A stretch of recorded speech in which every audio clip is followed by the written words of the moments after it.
आज हम नारकोटिक्स के बारे में बात करेंगे, जो कि अगस्त तंत्र के म्यूज़ियम में जो 100 स्पेसिमेन रहते हैं उसमें से मिससेलेनियस ग्रुप्स में आता है नारकोटिक, यानी कि मादक पदार्थ।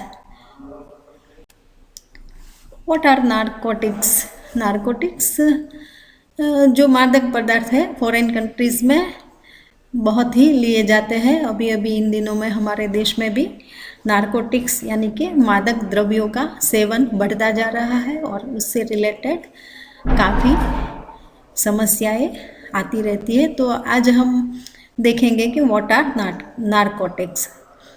Narcotics are natural and synthetic drugs that produce analgesia. It means pain relief. Narcosis, it means to induce sleep and addiction, physical dependency on the drug. In some people, narcotics also produce euphoria. Euphoria, that is a feeling of well-being. मतलब narcotics वो drug है जो pain relief करने में मदद करता है, साथ साथ नींद भी लाता है, और वो ड्रग है जो अगर हमें लेने लगते हैं तो उसकी हमें आदत बन जाती है। Which are narcotics? नारकोटिक्स के अंतर्गत कौन कौन से द्रव्य आते हैं? तो नारकोटिक्स दो टाइप्स के होते हैं। एक तो नेचुरल जो प्लांट्स से आता है और दूसरा है सिंथेटिक जो बनाया जाता है। They include opiates, opium and its derivatives, morphine, codeine and heroin, and some synthetic chemicals that have a morphine-like action. What are opiates? Opiates किसको बोलते हैं? That is compounds found in or derived from opium. Opium is obtained as the dried milky juice of the seed pods of the opium poppy. Of the 20 or more alkaloids found in opium, the most important is morphine, which is primarily responsible for opium narcotic properties. मतलब ओपीएट्स और ओपीऑइड्स दो types के narcotics है, synthetic और natural दो types है। ओपीएट्स किसको बोलते हैं कि जो ओपियम यानी कि ऑफीन और उससे जो बनता है निकलता है उसको ओपीएट्स बोलते हैं। ओपियम कहाँ से निकलता है? तो पापावेरा सोमनीफेरम नाम का प्लांट है, उसका कच्चा पोपी सीड्स रहता है। पोपी सीड्स के बीच में आप इंसिशन लॉन्जिट्यूडिनल कर दो तो ड्राइड मिल्क की जूस निकलता है। वो जूस सूखता है और ब्लैक कलर का उसका ओपियम बन जाता है, तो उसको कहते हैं ओपियम। और ओपियम से जो निकलता है मतलब काफ़ी अल्कलॉइड्स ओपियम से निकलता है, ऑफ द 20 और मोर अल्कलॉइड्स निकलते हैं, उसको ओपीएट्स बोलते हैं। वो सब नारकोटिक है। नारकोटिक्स मतलब वो पेन रिलीफ भी करता है, साथ साथ स्लीप भी इंड्यूस करता है, तो ट्रीटमेंट में ये बहुत ही यूज़फुल होता है। और ओपियम का सबसे मोस्ट इम्पॉर्टेंट अल्कलॉइड है morphine, which is primarily responsible for opium's narcotic property. Opium की नारकोटिक प्रॉपर्टीज़ के लिए मोर्फिन है वो मेनली रिस्पॉन्सिबल है। Drug with actions similar to morphine that are produce synthetically are known as opioids. Opiates यानी कि natural opium और opium से निकलने वाले जो अल्कलॉइड्स है उसको ओपीएट्स बोलते हैं। और ओपीऑइड्स ये है कि जो नेचुरल नहीं है, सिंथेटिकली बनाए जाते हैं, लेकिन वो नारकोटिक्स है और उसकी एक्शन मोर्फिन के सदृश है। The terms opiate, opioid and narcotics are use interchangeably. In most countries, the production, trade in and use of narcotics are limited because of their addictive properties, detrimental effects and the incidence of narcotic drug abuse. क्योंकि ये मादक पदार्थ है और addiction बना देने वाला है, इसलिए इसके ऊपर काफ़ी रेस्ट्रिक्शंस आ गए हैं और रूल्स और रेगुलेशन बन गए हैं ताकि इसका मिसयूज़ ना हो। History of narcotics. तो नार्कोटिक्स का इतिहास देखें तो narcotics occurring naturally in the opium poppy have been used since ancient Greek times both for relieving pain and for producing sleep.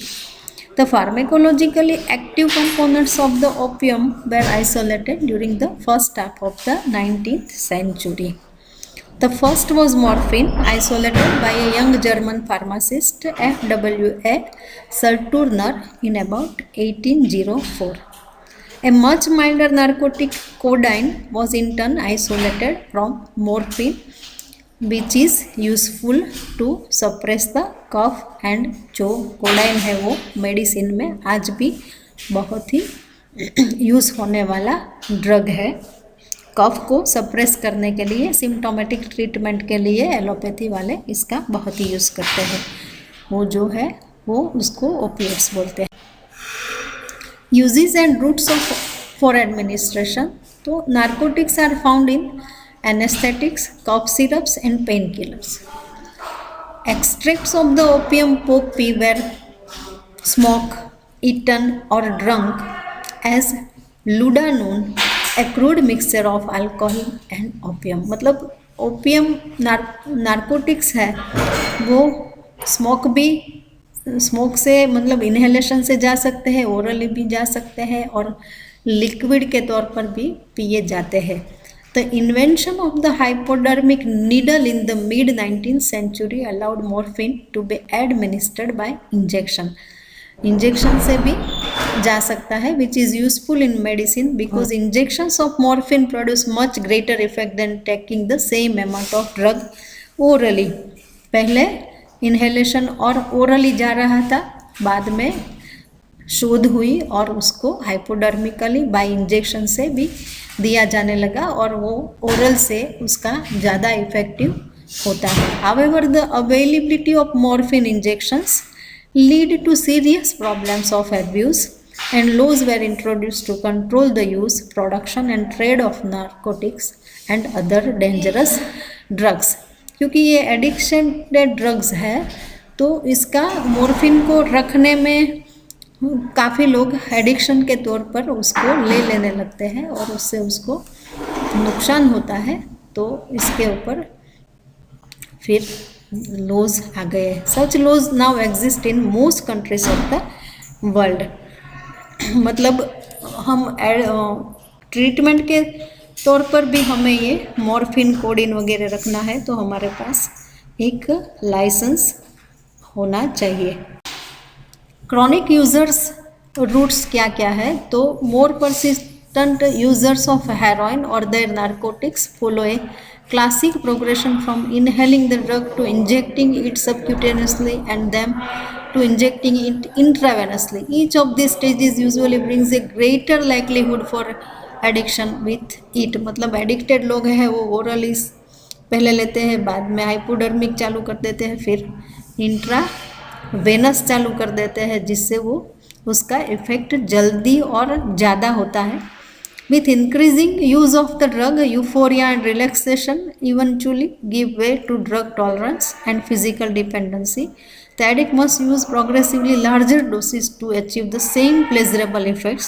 धीरे धीरे उसका डोज एडिक्शन वाले का बढ़ता जाता है।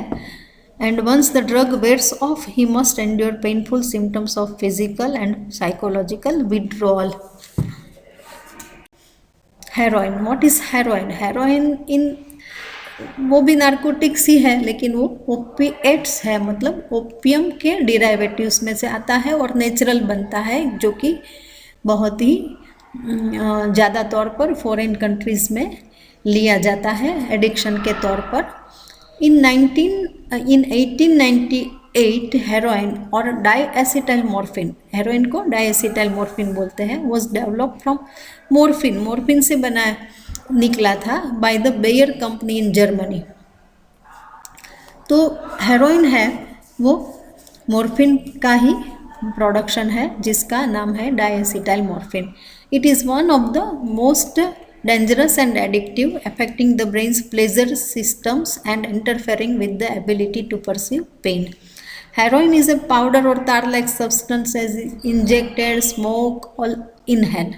वो इंजेक्शन से भी रूट ऑफ एडमिनिस्ट्रेशन है, ओरली भी जाता है और इनहेलेशन में भी जाता है।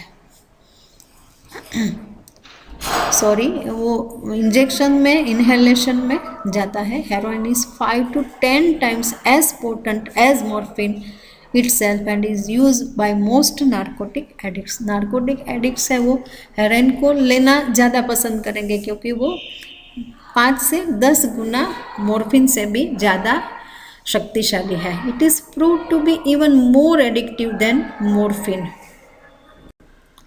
सिंथेटिक नार्कोटिक्स, ये नेचुरल नार्कोटिक्स तो हमने देख लिए कि जो ओपियम और ओपियम के डिराइवेटिव्स हैं।